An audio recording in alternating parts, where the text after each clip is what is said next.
नगर नवीनगर प्रखंड स्थित मिर्जापुर ग्राम में के पावन पवित्र धरती पर मेरे गुरु शिव की चर्चा में आए हुए आप तमाम आत्मजनों के चरणों में मेरा नमन है। मेरा नमन स्वीकार कर। बहुत देर से हम लोग एक ही बात सुन रहे हैं, शिव गुरु की चर्चा, और कमो बेश प्रत्येक दिन सुनते हैं। एक ही बात दोहराई जाती है। मन से साहब श्री हरिंद्रानंद जी के द्वारा दिया गया 3 सूत्र ही बताया जाता है, इसके अलावा कोई बातें नहीं होती है। फिर भी मेरा आपका उस महादेव से रिश्ता स्थापित नहीं हो पा रहा है जितना चाहिए। देखिए, शिव शिष्टा में बहुत कुछ मायने नहीं है। एक चीज बहुत अति महत्वपूर्ण माना गया है कि आपका साहब के साथ और महादेव के साथ कैसी कनेक्टिविटी है, जुड़ाव किस स्तर का है। सबसे महत्वपूर्ण बात यहीं पर होता है।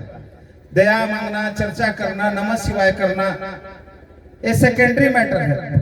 प्राइमरी मामला ये है, प्राथमिकता ये है कि आपका साहब के साथ और उस महादेव के साथ जिसके जुड़ने के लिए आपका मन अग्रसर हुआ है, आपके मन में एक विचार जो उत्पन्न हुआ है कि शिव मेरे गुरु हैं, उसके साथ आपका कनेक्टिविटी कैसी है, उसके साथ आपका जुड़ाव कैसा है। जुड़ाव अगर मजबूत होगा तो ये तीनों सूत्र आप श्रोता कर लेंगे, कोई बाधा, कोई रुकावट नहीं आएगी। जुड़ाव हल्का होगा, कमजोर होगा तो ये तीनों सूत्र आपको पहाड़ नजर आने लगेगा। एक गुरु भाई समझा रहे थे, इसका छोटा सा उदाहरण देखिए। आपके हमारे घर में बिजली के बल्ब जलते हैं, हम लोगों ने देखा है, सबके घर में बिजली जलती है।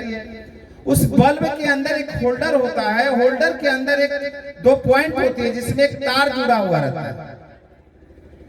उस तार और उस होल्डर के बीच में अगर बाल बराबर भी गैप रह गया ना, थोड़ा सा भी गैप रह गया ना, तो बल्ब की स्थिति देखते हैं कैसे झिलमिलाने लगता है। कभी तार सटता है तो करंट आ जाती है, कभी छोड़ देता है तो गौन हो जाता है, बढ़ता ही नहीं है। मेरे जीवन में भी समान स्थितियां, आपके जीवन में भी यही समान स्थितियां हैं। गुरु के साथ आपका कनेक्शन का तार अगर गुरु से थोड़ा सा भी हटता है तो आप मार्ग से, शिष्टता के राजमार्ग जो साहब श्री हरिंद्रानंद जी ने दिया है उससे आप अलग हो जाते हैं। आपकी गाड़ी पटरी से उतर जाती है और आप जगत के संकीर्णताओं में ग्रसित हो जाते हैं। इसीलिए तो साहब ने कहा है, जब तक हम लोग जगत के संकीर्णताओं से नहीं निकलेंगे, जगत के आकर्षण से नहीं निकलेंगे, जब तक आपके मेरे मन पर जगत भारी रहेगा, जब तक आपके मेरे मन पर जगत का आकर्षण भारी रहेगा, तब तक गुरु का कोई स्थान ही नहीं होगा।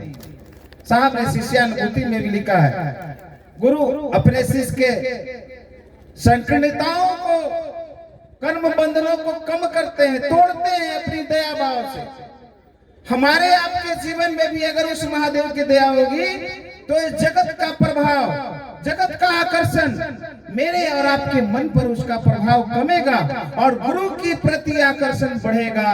तभी मेरा आपका उद्देश्य सही होगा, तभी मेरा आपका महादेव के साथ घनिष्ठताएं बढ़ेगी। जो कनेक्टिविटी की बात हम कर रहे हैं, जो जुड़ाव की बात कर रहे हैं, जो लगाव की बात कर रहे हैं, वो मजबूत होना चाहिए महादेव से।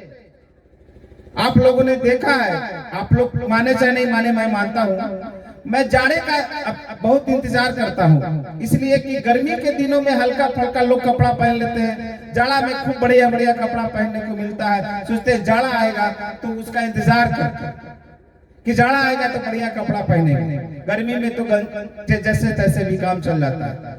ठीक उसी प्रकार मेरे आपके जीवन में दुखों का क्षण भी आना जरूरी है, उसका इंतजार करिए, क्योंकि साहब ने शिष्य अनुभूति में लिखा है कि दुख पीड़ा के क्षणों में गुरु की दया त्वरित हो जाती है। उसका अगर मजा लेना है, उसका आनंद लेना है तो दुख की गहराई में आपको जाना होगा। दर्द आपको सताए, आप मन आपका क्लांतित हो जाए, मन आपका संसंकित हो जाए, तब गुरु की दया स्वतः त्वरित हो जाती है। आपको मांगने की भी जरूरत नहीं होता है। अगर दुख आता है, पीड़ा आती है, तो आप सोच लीजिए कि महादेव का बुलावा आया है, महादेव की दया होगी, क्योंकि वो इंडिकेट करता है कि अब महादेव का दया आप पर होने वाला है। क्योंकि साहब ने जब ऐसा अगर नहीं रहता तो साहब क्यों लिखे हैं कि पीड़ा के क्षणों में गुरु की दया त्वरित होती है, त्वरित होती है, त्वरित होती है। रेगुलर तो नहीं कहा उन्होंने।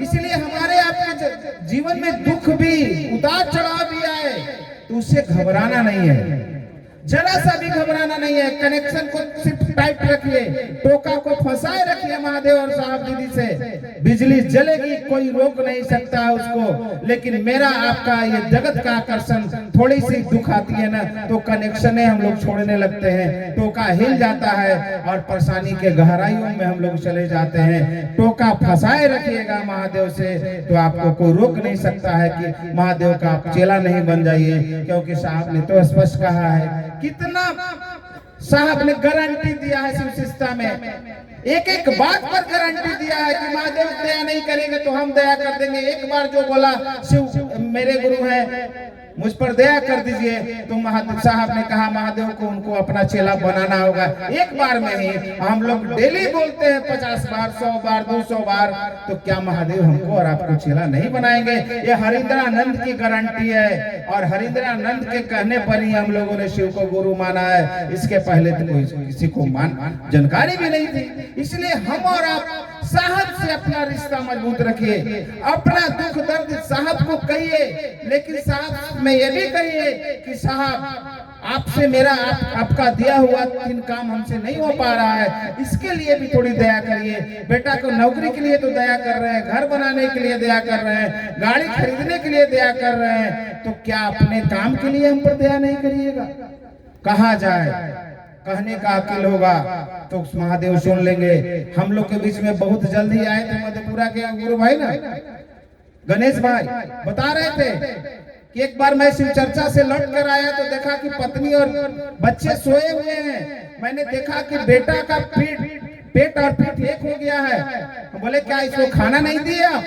वो बोले कि खाना कुछ घर में था ही नहीं तो क्या देते, कुछ बनाए नहीं थे, इसलिए बच्चा पानी पीकर सो रहा है। वो उसी समय बोले कि हे रे महादेव, बोले हे रे महादेव, तुम इतना भी नहीं कर सकता मेरे लिए?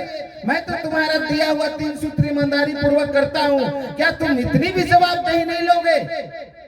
इतना कह दिए कि और बोले कि आप कुछ कराना चाहते हो तो बोलो, मैं करूंगा, लेकिन इतनी जवाबदेही तुमको लेनी होगी।